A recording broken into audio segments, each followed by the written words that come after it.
Hello everyone, welcome to Deepu's kitchen. ఇవాళ మన recipe 1 pot రసం రైస్. ఎక్కువ శ్రమ లేకుండా, గ్యాస్ వేస్ట్ కాకుండా, చాలా సింపుల్గా, చాలా ఈజీగా అండ్ టేస్ట్లో మాత్రం ఎటువంటి కాంప్రమైజ్ లేకుండా కడుపు నిండా యమ్మీగా ఇంకా కావాలి, ఇంకా తినాలనిపించే రుచితోటి అద్భుతమైన రసం రైస్ని ఈజీగా ప్రిపేర్ చేసేయచ్చు. సో ట్రై చేసి నచ్చితే ఒక లైక్ చేయండి. ఈ రెసిపీ కోసం బౌల్లోకి కప్పు బియ్యాన్ని, అరకప్పు వరకు కందిపప్పును తీసుకొని 2 సార్లు వాష్ చేసుకొని తీసుకోవాలి. ఆ తర్వాత వాటర్ని యాడ్ చేసుకొని అరగంట పాటు నాననివ్వాలి. వెంటనే కూడా చేసేసుకోవచ్చు. నానబెట్టి చేసుకోవడం వలన రసం రైస్ అనేది మనకి బెస్ట్ కన్సిస్టెన్సీలోకి అయితే వస్తుంది. వేరే బౌల్లోకి ఒక చిన్న లెమన్ సైజ్ అంతా చింతపండును తీసుకొని దీన్ని కూడా అరగంట పాటు నాననివ్వాలి.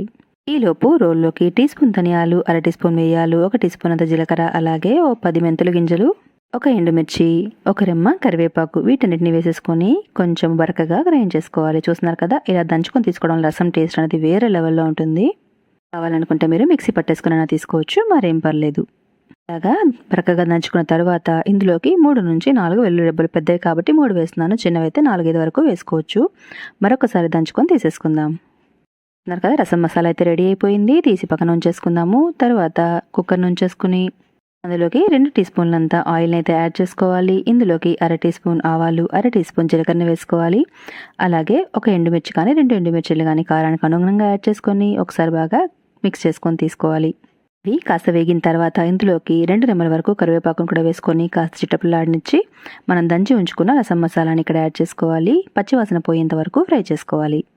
ఇలా వేగి మంచి సువాసన వస్తున్నప్పుడు 1/2 టీ స్పూన్ అంత పసుపు, కొద్దిగా ఇంగువ వేయడం మర్చిపోకండి, చాలా ఫ్లేవర్ బాగుంటుంది. మరోసారి బాగా కలిపేసుకొని నానిన బియ్యాన్ని నీటిని వడగట్టేసుకొని ఇక్కడ మనం యాడ్ చేసేసుకోవాలి. బియ్యాన్నంతా మసాలా బాగా పట్టే విధంగా ఒకసారి బాగా కలిపేసుకొని తీసుకోవాలి. ఆ తర్వాత మనం నానబెట్టిన చింతపండు నుంచి పల్ప్ తీసుకొని ఆ గుజ్జునైతే ఇక్కడ మనం యాడ్ చేసుకోవాలి. అలాగే 4 కప్పుల వరకు వాటర్ని సేమ్ కప్పుతోటి, ఏ కప్పుతో మనం రైస్ తీసుకున్నామో అదే కప్పుతోటి యాడ్ చేసుకోవాలి. సరిపడా ఉప్పు నేను కల్లుప్పుని యాడ్ చేస్తున్నాను, సాల్ట్ అయినా వేసుకోవచ్చు. 1 టీ స్పూన్ అంతా సాంబార్ మసాలా ఖచ్చితంగా వేయండి, చాలా బాగుంటుంది రైస్ అనేది.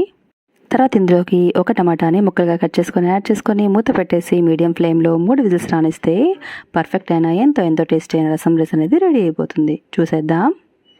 సో చూస్తున్నారు కదా, మనకి పర్ఫెక్ట్గా అయితే రైస్ ఉడికిపోయింది. ఒకసారి బాగా ఇలా కాస్త గరిటెతోటి మ్యాష్ చేసుకుంటున్నట్లుగా చేసుకొని ఈ కన్సిస్టెన్సీలోకి అయితే తెచ్చేసుకోవాలి. ఇలా బాగా కలిపేసుకున్న తర్వాత ఇందులోకి కొద్దిగా చాప్ చేసుకున్న కొత్తిమీరని యాడ్ చేసుకొని మరొకసారి మిక్స్ చేసేసుకొని వేడిగా సర్వ్ చేసేసుకోవడమే. ఎంత సింపుల్ అండ్ ఎంత ఈజీయో కదండి. సపరేట్గా అన్నం రైస్ వండకుండా ఒకే పాట్లో ఇలా కనుక ప్రిపేర్ చేసుకున్నానంటే టేస్ట్ అద్దరిపోతుంది. అట్ ద సేమ్ టైం కడుపు నిండా రుచిగా తినొచ్చు. సో తప్పకుండా ట్రై చేసి నచ్చితే ఛానల్ని తప్పకుండా సబ్స్క్రైబ్ చేసుకోండి. అంతేకాదు ఫ్రెండ్స్ అండ్ ఫ్యామిలీస్కి షేర్ చేసి నన్ను సపోర్ట్ చేయండి. ఒకసారి ట్రై చేసి చూడండి. మళ్ళీ రసం రైస్ని ఇలాగే ప్రిపేర్ చేసుకోవాలనుకుంటారు, అంత బాగుంటుంది.